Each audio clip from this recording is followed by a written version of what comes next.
Hi, Dobbs! Hey! Welcome to the Option 1 podcast. I'm Sam Risey. I'm here with the lovely Leigh Darby, everyone. Whee! Feel free to Option 1. Option 1 podcast. We've been talking constantly as soon as you sat down. Yeah. Because we haven't seen each other, how many years would you say? What are we in now? 23? Yeah. Maybe 5 years. 5 years. So much to catch up. Maybe 6 years. Yeah. Yeah, basically a fair few minutes. We've got a lot to catch up on.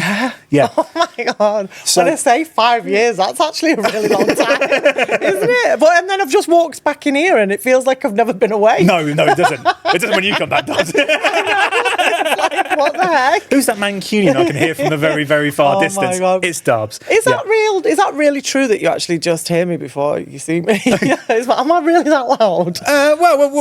We'll let the viewers find out. Oh God.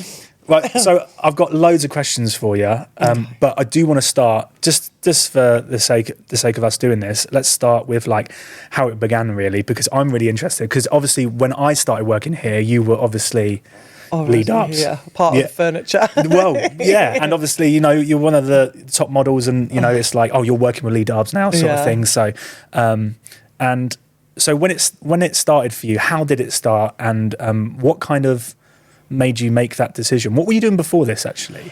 That's about 3 questions there. Yeah. Sorry. I was working as a travel agent. Oh, okay. Yeah. I love travel, and it's one of my passions anyway, and it still is. It never it's one of them passions that never goes away. So I was working as a travel agent, and I had my boobs done. Okay. Because my boobs had just disappeared after breastfeeding and all the different bits and bobs. And so I decided to have my boobs done, and I wanted to show them off. So I did a photo shoot just for my own, so I could see that I've still got it, type of thing, and for my own confidence, and just to have a look.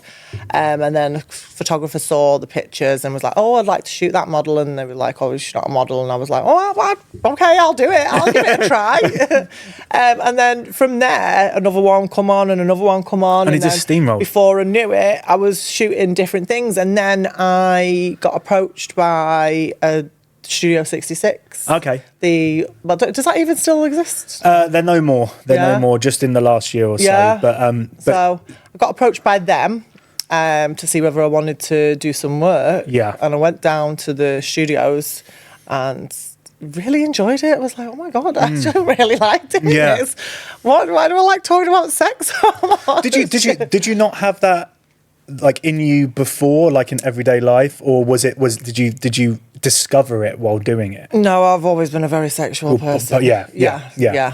So I've always enjoyed different group parties. Yeah. And things. Okay. Yeah. So, I used to do all stuff like that, and it just for my own fun and my own pleasure.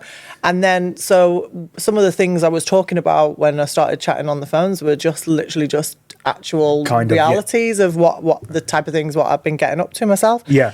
And because I've always had a very high sex drive, I've always been a very highly sexed being. Yeah. It's just part of me. It's who I am. Yeah. And were you nervous when you first started like doing TV and stuff like that? Did that come into play really? Because there was no cam inside of it, was there then? No. Purely TV. It was just on TV. Yeah. You know what? I don't actually remember even being nervous at all. I just feel like I just did it and enjoyed it, and then was like, oh, there we go, I'll do it again. And then Babestation moved. Okay. So it moved closer to where I was.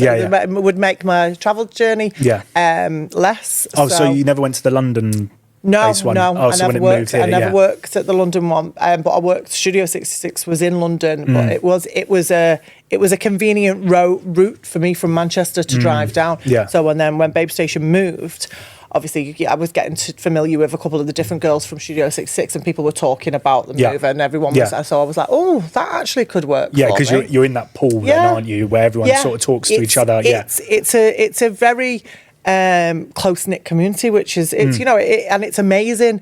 So, and that's one of the positives which I've found about coming back into it now. Just it's like everyone's just there with a big, massive open arms. And that's it. And it's amazing. Even though, like I said, 5 years I haven't seen people. Well, like we said before, it never really leaves you, does it? No, it doesn't.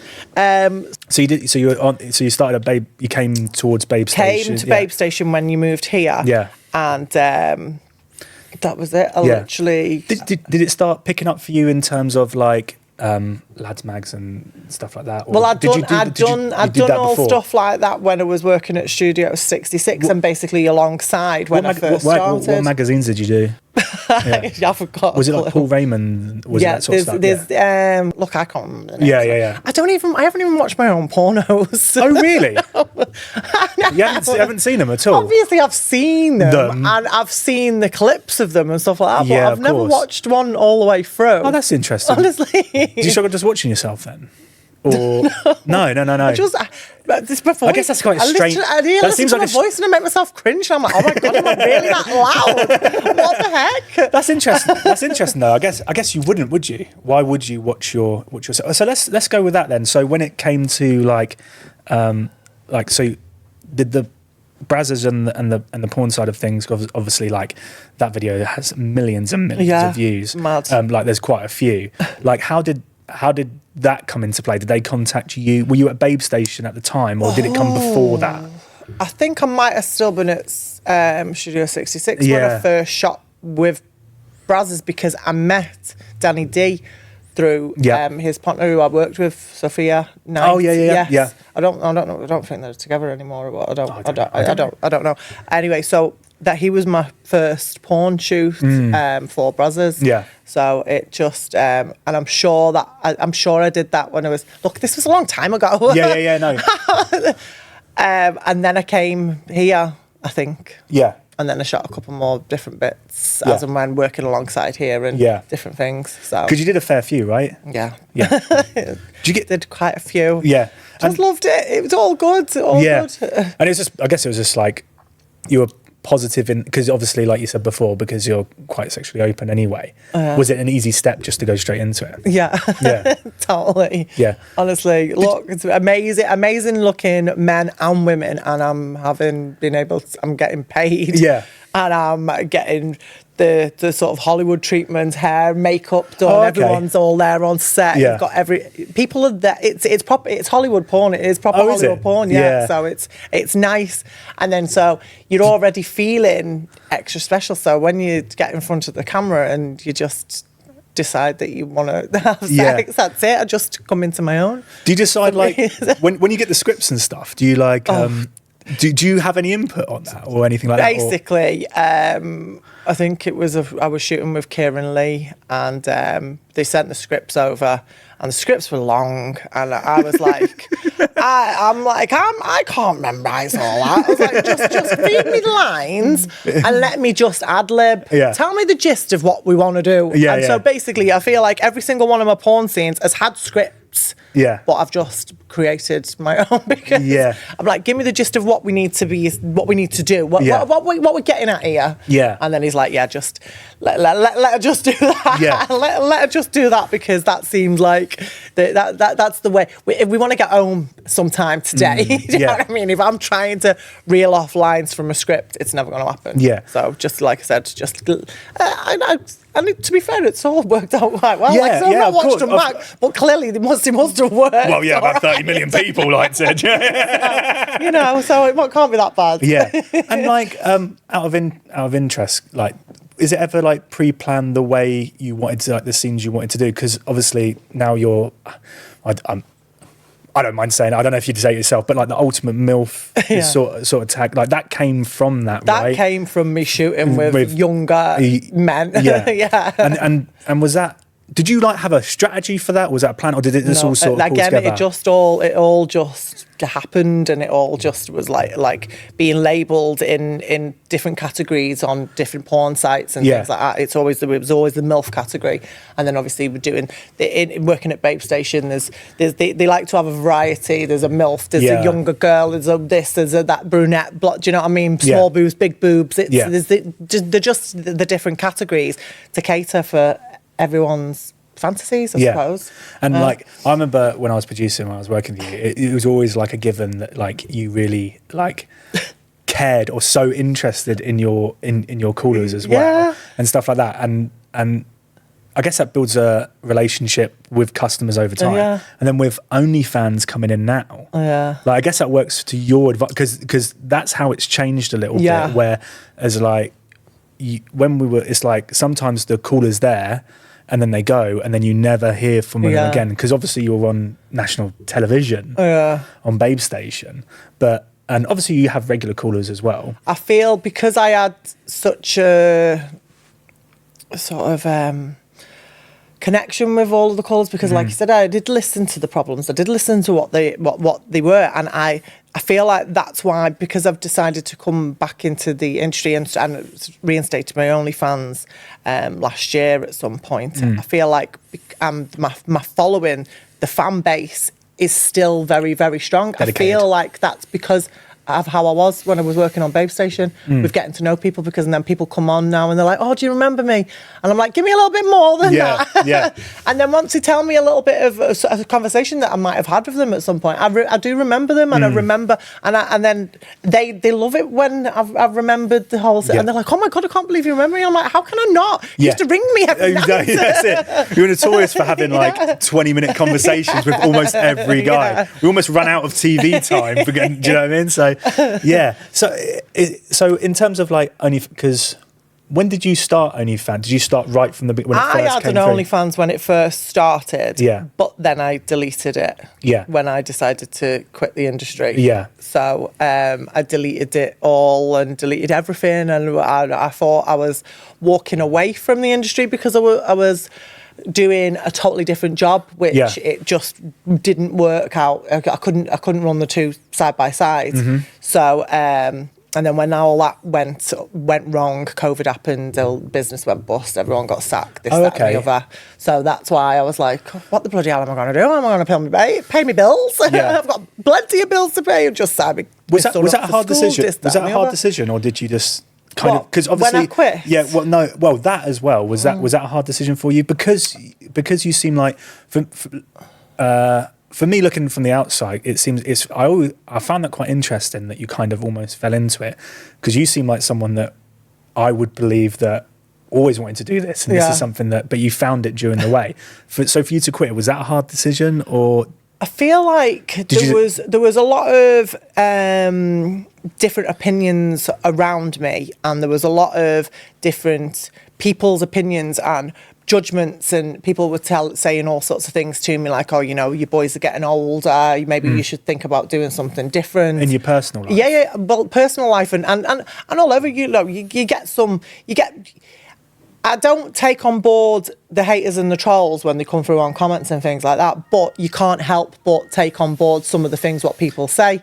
So it does go into you, and you do start questioning your morals. You do start questioning what you're doing. Am I doing this? Is this right? Is this fair? Is this for my family and my kids for me to be continuing doing what I'm doing?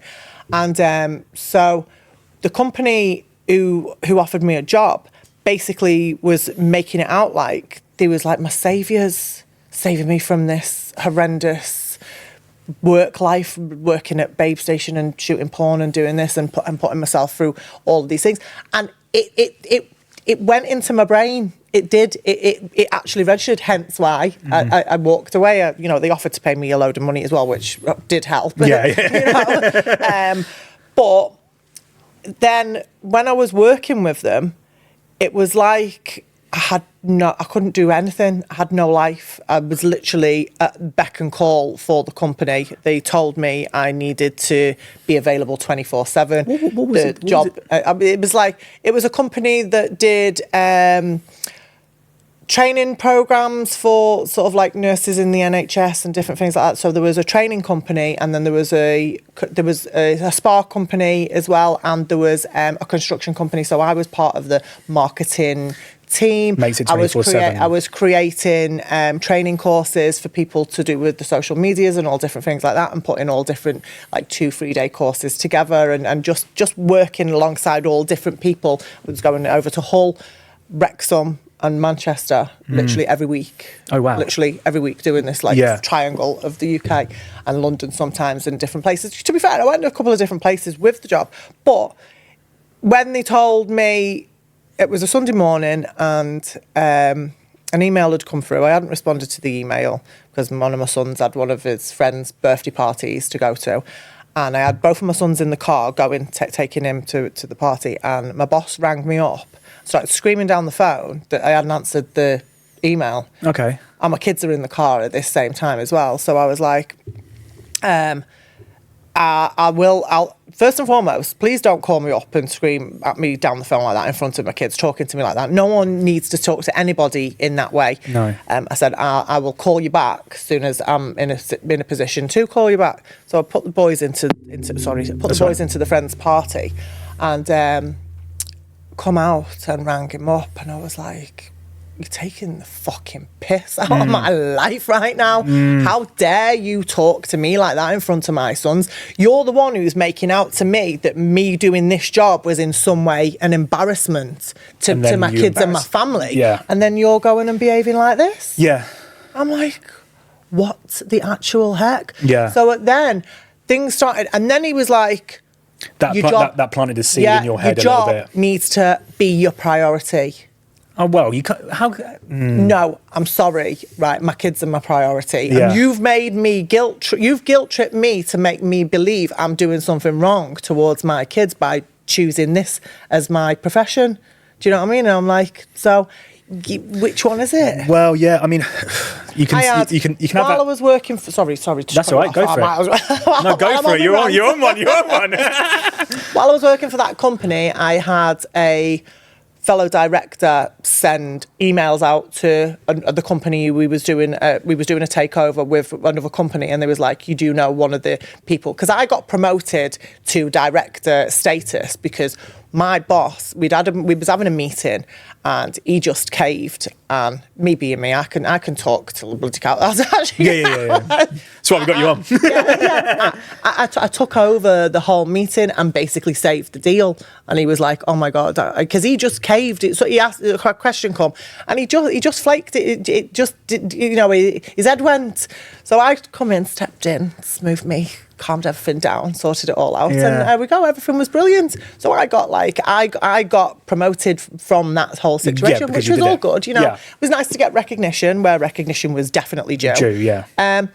So at that point, one of the other people, he was an older guy, a little bit, probably late 50s, maybe mid to late 50s, and he started having little snide remarks to me, like, so how'd you find this job then compared to your old job? And I was like, well, you know what? I'm fucking good at it, just as good as I was good at my old job. So, how do you find your old... I don't even know what your old job was, mate. So, and I'm not even interested. Why are people so obsessed with people who work in this industry? I don't know. I think it's... I don't know. What is all that about? I don't know. The judgment that comes, the people feel that because you do this, you're basically fair game to ask any question, ask about your finances, ask about your personal life, ask about this, ask about that, ask about all these. These are strangers who you meet, do you know what I mean? Yeah. If you tell someone what you do for a living when you're working in the adult industry, it's like, that is it. Everyone just gets obsessed with the whole scenario, and that's all that anyone ever wants to talk about with you. Do you know what I mean? And it's weird how it is so taboo with everything that's come into play now with OnlyFans and stuff like that. That's why I do feel OnlyFans is a good thing, because it makes it a little bit, it's brought it to the forefront to make it more acceptable, because literally everyone has got an OnlyFans right now. I guess when celebrities start doing it. Exactly. Yeah. So it's in a way that's a good point of it, because it's normalised it as a profession. It's normalised it as, you know what, I can make money doing what I want to do on my own terms whenever I want to do it. So it's normalised it for that, because when I had the conversation with my boys about me coming back into the industry, sorry, I'm going back and forth. No, that's fine. Carry on. When I decided I was coming back into it, my daughter had said to me, you definitely need to speak to the boys, because they're 12 and 13 now. And they basically already knew. I said, look, I'm... Did you have an inkling of that? No, not at all, because I'm not...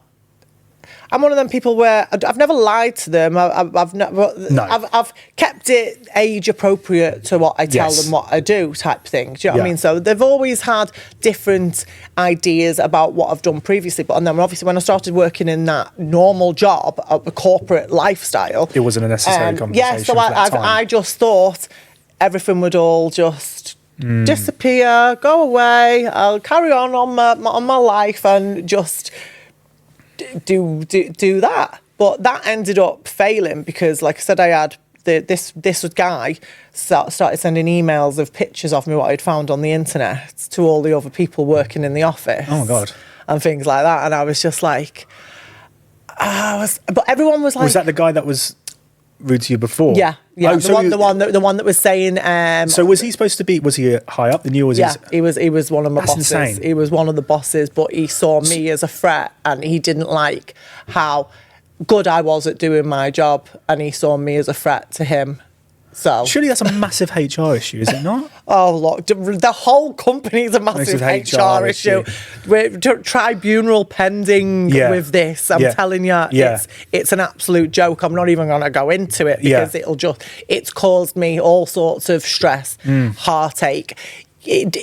Honestly, and like I said, how they tried to make it out that there was all this great situation, if anything, it was actually shocking to work in that environment. And then when I come back to this environment and I reach out to some of the people who I used to work with, it's heartwarming. It is, because you've got not a single other job or a single other profession sector has got the type of loyalty and respect as what other people have, as what people do in this industry.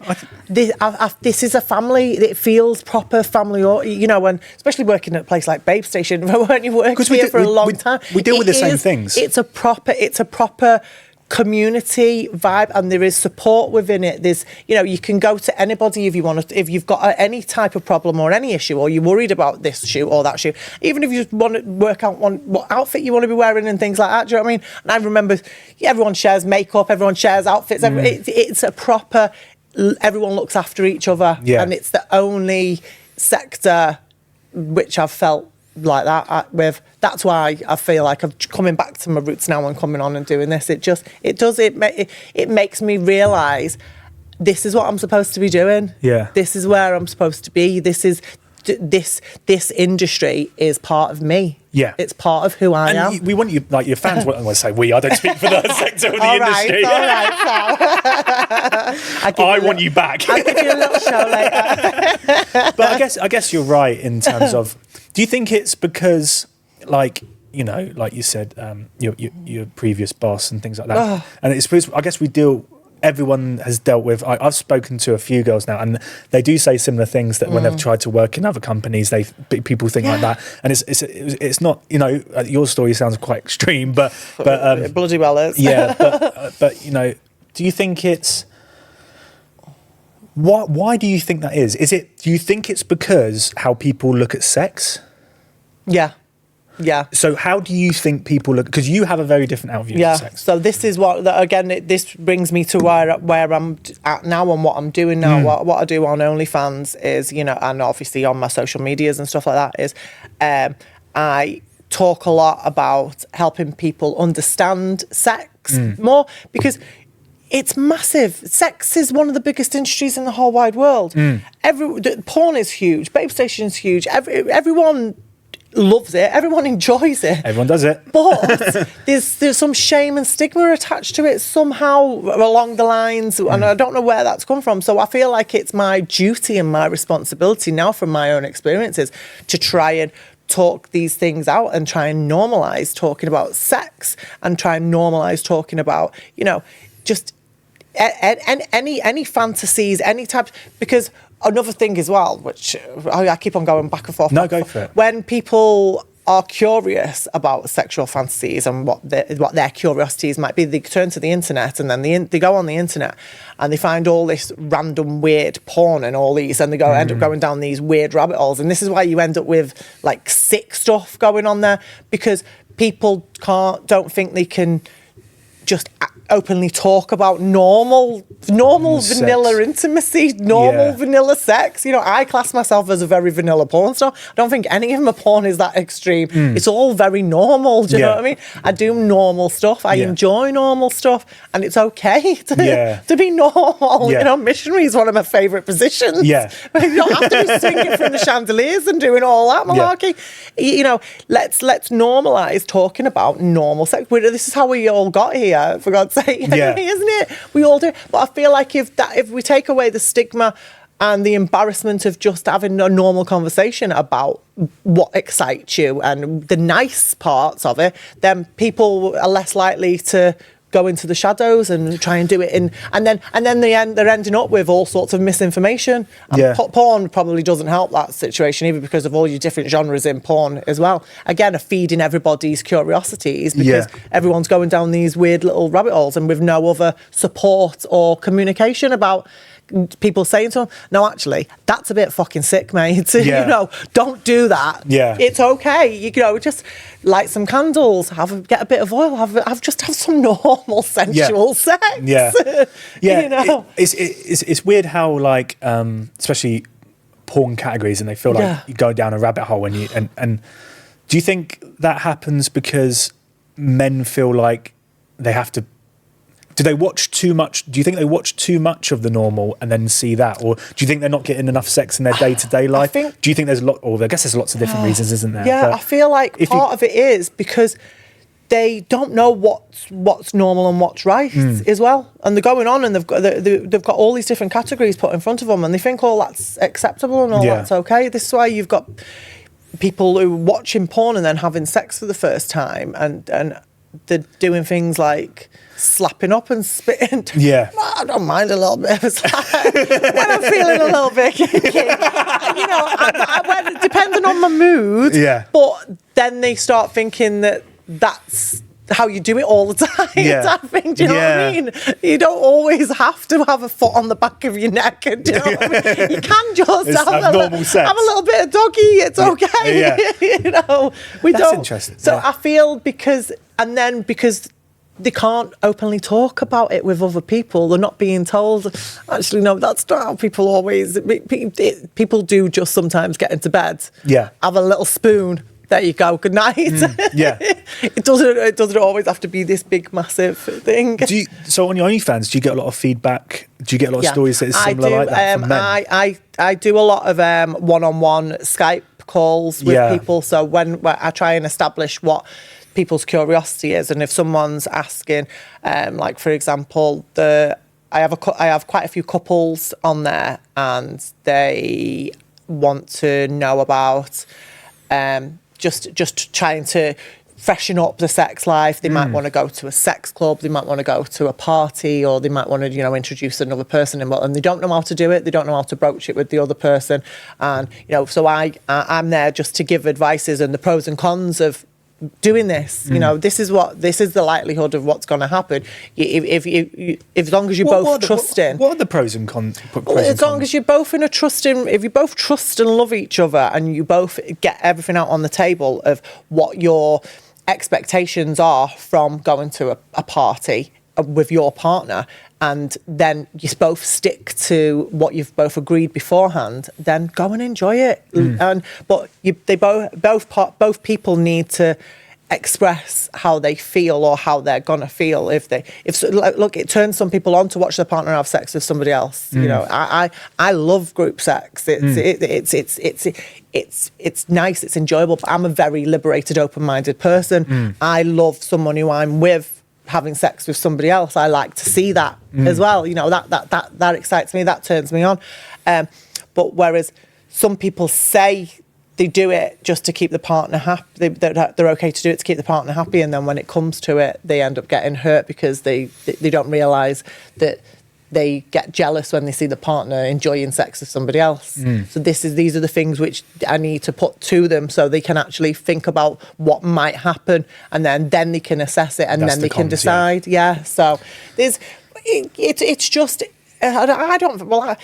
I think it's just awareness. People need to be made aware of what might happen. You know, some couples say, let's go to a sex party, but neither of us are allowed to kiss somebody type thing. Do you know what I mean? Because kissing's quite an intimate part of sex. You know, it's one of my favourite parts. That I swear, I think kissing's should be part of everyone's sex life because it just makes it more intimate, makes it more sensual, and makes you have a better feeling towards it. Just excites everything, gets the juices flowing, literally. Literally, yes. So going away from like couples, like how do you feel about, like, obviously, do you speak to a lot of men that, like, do they struggle with sex in their day-to-day life, and that's why they go to porn? Sometimes people don't know how to even approach a woman. I give people coaching, I give people sort of advices on how to, you know, if some people are just lacking in confidence and because they've just not had any Have you noticed experience. That more? Have you noticed that more recently with men?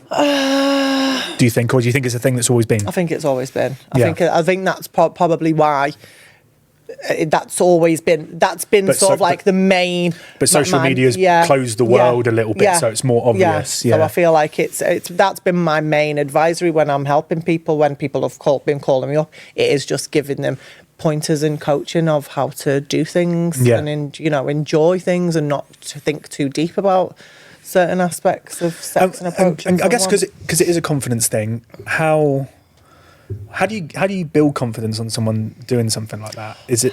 I don't want to give away all your tips, but I was just wondering. No, it's everyone's different. It depends on what people are thinking that they're lacking in. You know, this is why I like to get to the bottom of that. This is why I like the Skype calls, because you know there's only so much back and forth messages I can do with people. So once I've had a couple of messages back and forth, I'll be like, let's get a Skype chat booked. Do you know what I mean? Let's actually have a proper conversation, and then we can talk it through. You can tell me exactly what it is that you're struggling with. Do you find similarities in that? Like, do you see a common pattern with guys that have come to you? What would that be?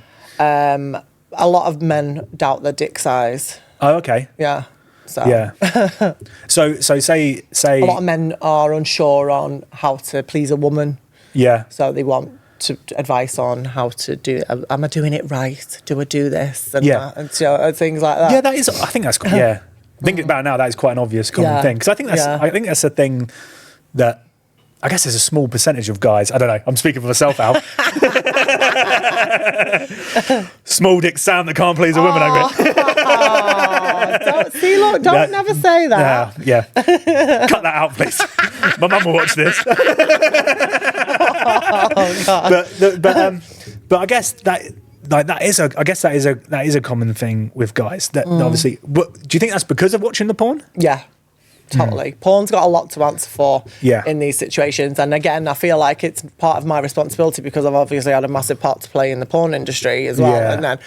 And then I feel like it's not fair. It's an unrealistic vision of of sex. It's nice, it's horny, it's all this, it's all that, and it's good if you want to watch it. And just, how much am I allowed to swear? Because I feel like I've been swearing loads. Keep fucking going. Yeah. So when people are having a wank, do you know what I mean? Yeah. And that's what porn is for. It's your wank material. It enables you to have a wank, and that should be all it's for. And that's what you should use porn for, male or female. When you, or to even enhance if you're having sex with your partner, if you want to make that a little bit juicy, or if you want to do it yourself, that's what it's supposed to be for. It's not supposed to be like a reality TV. No, it's not supposed to be your relationship. Yeah, it's not supposed to be. This is how things are. Look at it. Oh I've got a relationship with porn now. Yeah, do you know what I mean? Exactly. Yeah. This is what I feel like. What I'm trying to do now by sort of like coming back into the industry and just talking about sex. Yeah, I want to just talk about sex. Okay, that's why I hashtag on all my socials. Let's talk about sex. Sometimes it gets took down. Yeah, I'm like, why can't I hashtag Let's talk about sex? That's weird, isn't it? Yeah, honestly. So on that note, so what we did earlier.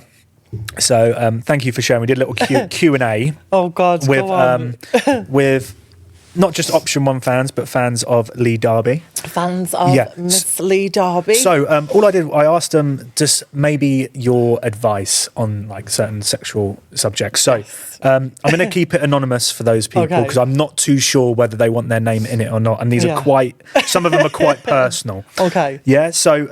But obviously, when I answer it, people will know who. They'll know who it is. They'll know it's them. Yeah. Okay. So, first one. Advice for a virgin the first time having sex. Don't rush anything. Make sure everything's clean.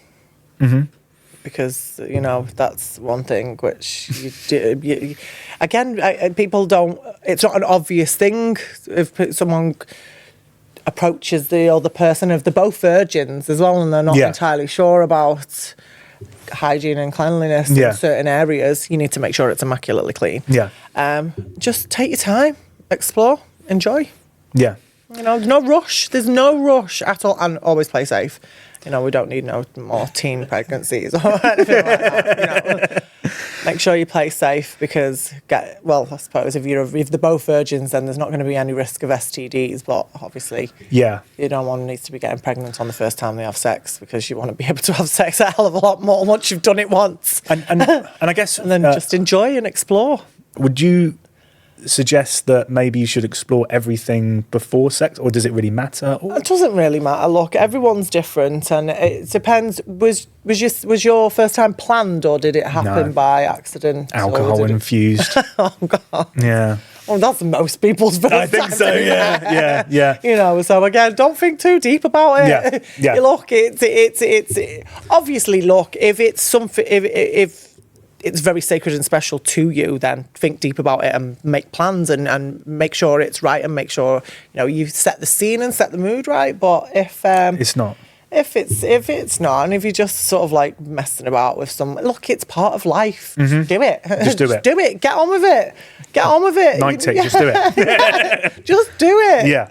Is it a good idea to play music or a song during sex? Ooh. If so, what? Oh, I like proper baby making music. I like 90s R&B, sex music. Yeah, when I am getting down and dirty, that's Two what can I play like. at that game.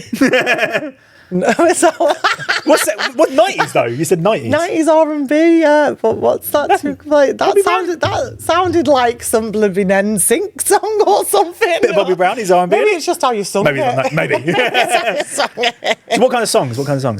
Oh, look, don't put me on the spot. I never know the names of any songs. Okay. I'm one of them people that says, that song that goes like that we listened to at that time, and then people get it normally. That's fair enough. I'm shocking. Yeah. Shocking. You should remember when I was working on it, asking for music. What was that song called? That one with so-and-so? Yeah. You said that on Preeti's one as well. I know, it was the most annoying thing. That was Alan's job. And you were like, I don't know what song you're talking about. And I was like, you do. That one that we had done 3 weeks ago at about 10 o'clock. Alan's been in every day since then. I can't remember 3 weeks ago. Do you know what I mean? But that's me. I don't know the names of the songs, but proper sex music, I like that. Nice. How many times a week is good sex? As many as you can. As many as you can. So, what is your favourite sex position, or what is the best? You kind of already answered. Yeah, I do like a good old missionary because you can look into the eyes and you can have a good kiss and you can get really deep. I like a bit of doggy. I like a bit of threesome sex, girl and guy, two guys. No. Just going on. Whatever takes your fancy. Yeah. And where you are, sometimes, you might be in the kitchen, so you're just going to get bent over the counter or whatever. You might be in the car. You might be at the back of the car.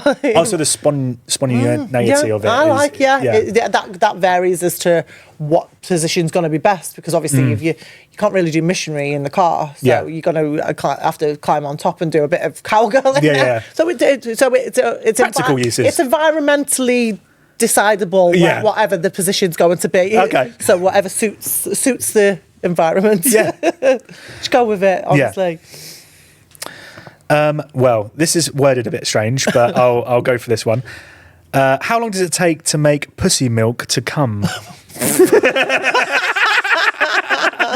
That's literally what the words were used. So I thought I've never heard it called that before. Pussy milk. Oh, is that like pussy? Well, yeah, the juice of a vagina when you reach an orgasm coming out. Yes. Okay.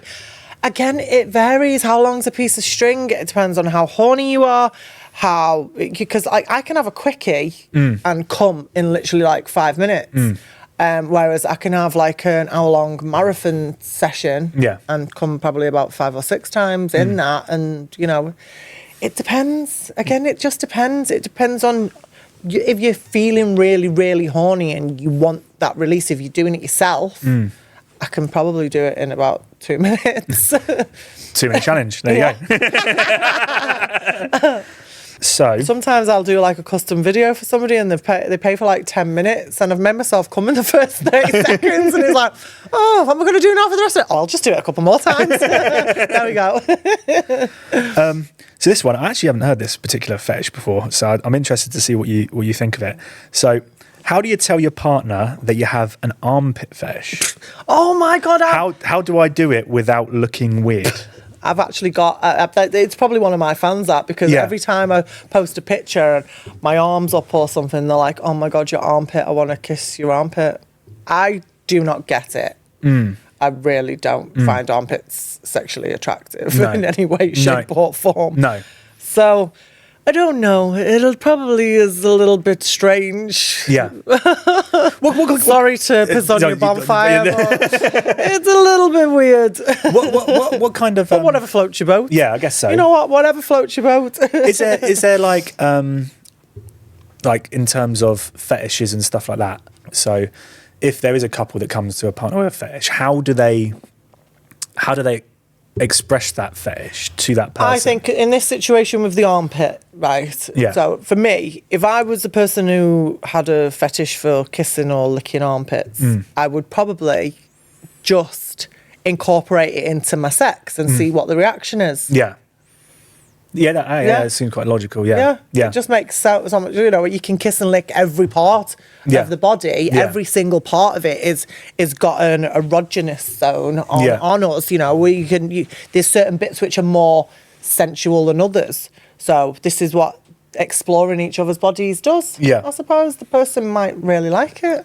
That's interesting. I've got quite ticklish armpits though, so if someone started licking my armpit, I'd probably be in hysterical on the floor. I don't think it would be sexual. That's probably why I think it's probably a little bit weird, because the thought of it's actually, I'm ticklish. Yeah. So, do you think, like, I don't want to speak for this particular person here, but it's a very specific fetish. Do you think people get caught up in specific fetishes? Because what I've gathered from what you're saying, which is quite interesting, is you're very open to normalizing stuff, and it's like try a bit of everything and things like that. Do you think people it seems like someone's caught up in too much of I like that specific thing? Yes. Where your answer and then they don't explore anything else then, because then they start getting this fixation on this freaking armpit. I need to see the armpit before I can shoot my load. It's like, maybe you don't. Maybe you just like touching the body and stuff like that. Maybe even because armpits are ticklish, maybe tickling is something which is I guess is a more common thing. So. But then, like, you know,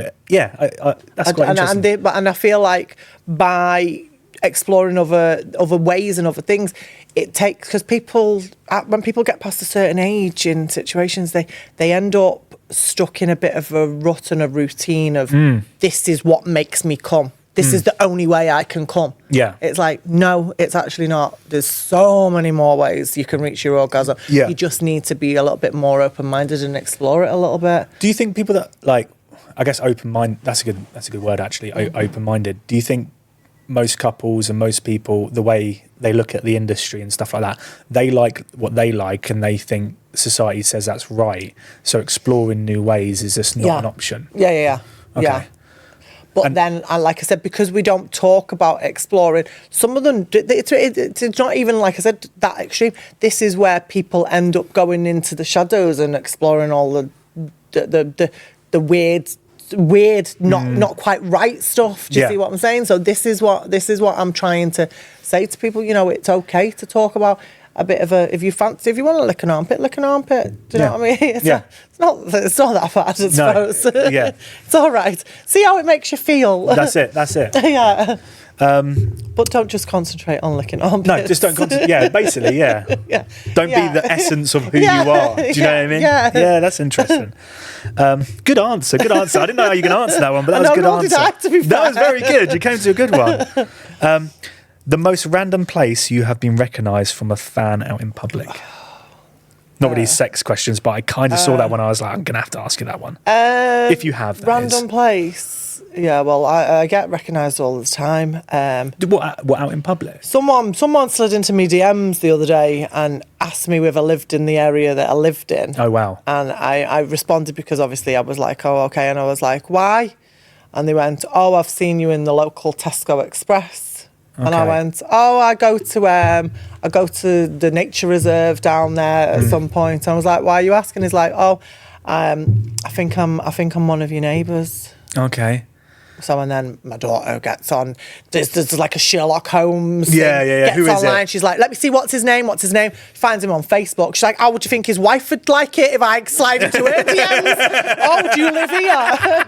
She's like, but she was like, how does he think that's okay? Because that's like proper creepy, isn't it? That is proper creepy. And then he was asking, it wasn't necessary. And then he was asking me for discounts on my OnlyFans. And I said to him, why, what the heck? You're asking me for a discount. You basically you're coming into my personal, private life, and look, I don't mind people, because people will recognise me. It happens. People come into my DMs and say, "Oh my God, I've just seen you wherever," and I was like, and then I'll say, "Oh, you should have said hi," and they're like, "Oh, I was too shy to say hi." And in that situation, it's absolutely fine. Like one guy. But I bumped into somebody in Selfridges and he was like, oh my God, I can't believe it's you.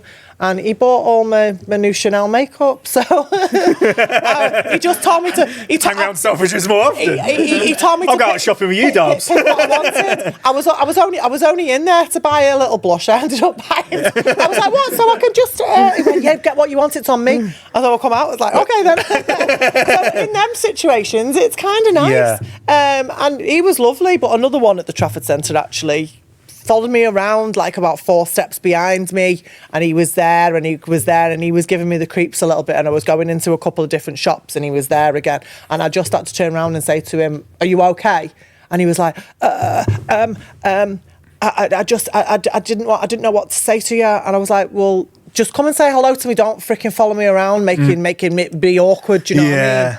I said, this is not cool.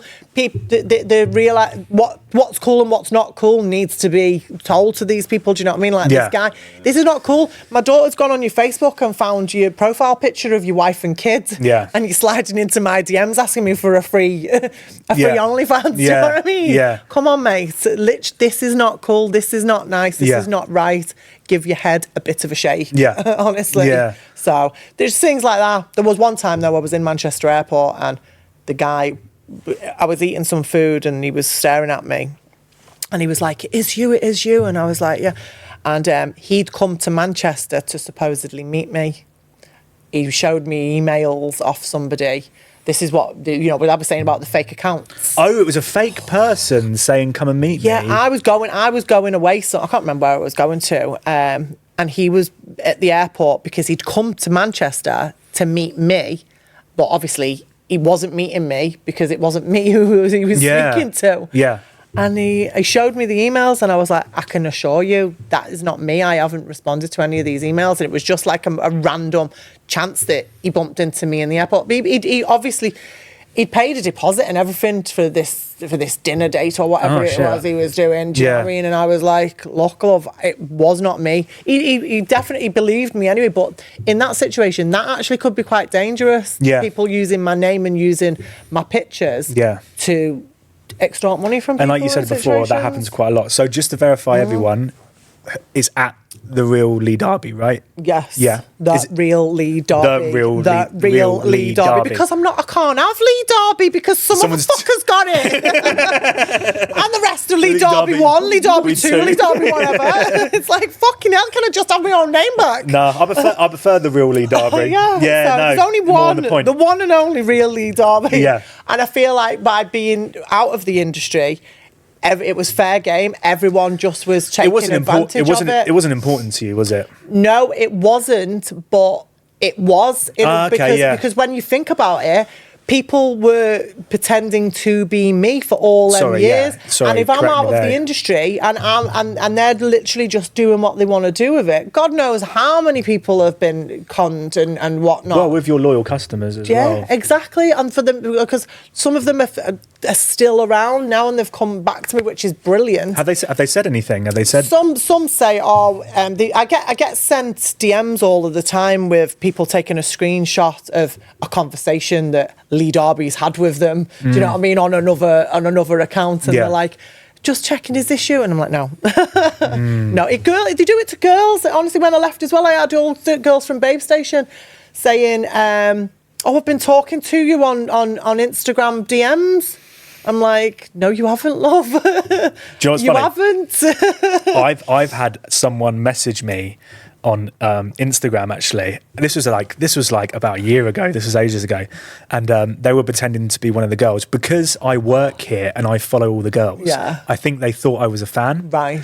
And they were like messaging saying, I'm this person, come and have I can do a meet. And I was like, what do you mean? Like, I'll see you on the studio on Saturday. This is what I'm saying. It's a real thing and it needs to be stopped. I just screenshot it and sent it to the girl. Exactly. And that's what people, I get them all the time of people.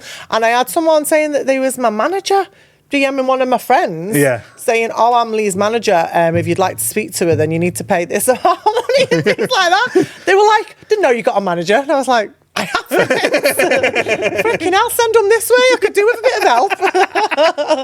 Oh my God, if they've got, I just don't understand where people have got the time to manage and to pretend to be somebody else when I've only just about got enough time to manage my own account. Yeah. What are people doing with their lives? Yeah. Seriously.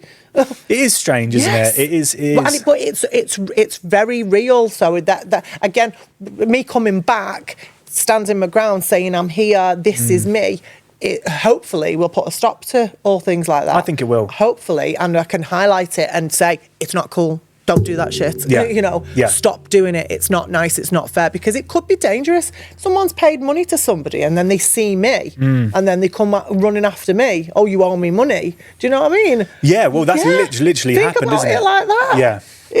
So it could be bad. And there's those people that you haven't had a chance to have that conversation with and say, oh, that wasn't me. Yeah. Like they still might be out there slagging me off, thinking I'm the big bad guy. It's like, no, I'm not. I've not done that. Maybe one was your boss. Oh, fucking hell. Potential, but I wouldn't put it past him. So, one last question for you, Darbs, but it kind of you've kind of already said about it. So, one fan has asked, "Are you coming back into the industry at all?" Yes, you're back. Yes. So, what does the future look like for Leigh Darby? What's coming up? What are we doing? So, obviously, OnlyFans, like sex positive stuff. You said about OnlyFans, that stuff. Create app. Which is brilliant. Actually, I'm going to start doing more of my one-on-one chats on the Create app because it's got the function on there, so I don't have to go through OnlyFans and then through Skype. I can just do it direct with Create, which is brilliant. That's cool. So that makes so much sense. Makes my life a little bit easier. Anything that makes my life a little bit easier, I'm down for. And your life as well. You know, the fans, it's easier for them to connect with me. It's constantly answered. The messages are always there. I've got the app actually on my phone now. I spent time with Olivia yesterday. She was like, you haven't even got the app on your phone. I was like, no, I'll do it like this. And she's like, oh my God. She's like, what the heck? How do you even do anything? Yeah. Like, I'm not a technical person. I'm definitely not, but I'm getting there. I'm getting there. So that's going to make it a little bit easier. So connecting with fans myself, on my own personal level like that. Yeah. Just to get rid of all of the fakers out there. I'm going to be doing some naughty movies. Getting naked again. Yeah. Yes. Can't say, but stay tuned, I guess. Yes. Yeah. I'm gonna. Don't want to say too much about it. I'm hitting the gym. My weight goes up and down. You look fantastic. I'm bloody 43 years old. So do you know what I mean? Are you ready? Yeah. No way. Yeah. I would have thought that. 43. Nah. So it's Botox. But you know, it's harder. It's harder. Each year you get older, the weight just goes up. So I'm training at a boxing gym. I've been doing some boxing training, which has been brilliant. Yeah. It's the only type of I hate the gym. It bores me. I can't. I wish I could be one of them people that loves going to the gym and enjoys it. Yeah. It just doesn't do it for me. So no, I do get what you mean. I do struggle. They say you should do something for. I watched a podcast the other day. I can't remember what it was, but they were saying you need to do something for 6 months for it to be embedded into you. But I can't. I have tried. Yeah. I've tried. I just don't like it. So this boxing training is really good. Yeah, that's it's good. Fun. It's different. That's like more than enough to do for working out. And just have more sex. I've been trying to have more sex. Trying. Sex, boxing, sorted. So, you know, all is good. So I'm getting myself right and I'm going to get my body in tip-top condition before I get naked again. Hey. And, yes. Yeah. It's going to look better than it's ever been. I'm telling you. I bet your fans cannot wait. It's going to be awesome. So, Dubs, I think that's, if there's anything else you want to talk about at all that we've covered everything. I haven't shut up, have I? No, it's great. It's great. No, you've been fantastic. Thank you to everyone that watched the episode today with the lovely Leigh Darby. Talked about everything possible, which was fantastic. And I feel like I've just had a therapy session. I felt it was really good though. Really good conversation. And when we do stuff in the future, we've got like season 2, season 3 coming up. I'd love you to come back if that's okay. Look, you're not getting rid of me now. No, told you. Yeah, I'm back. The real Leigh Darbs is in to stay. Yeah. Cool. So that was the Option 1 podcast. Thank you very much, and we're out. Cheers. You're through to Option 1. Option 1 podcast.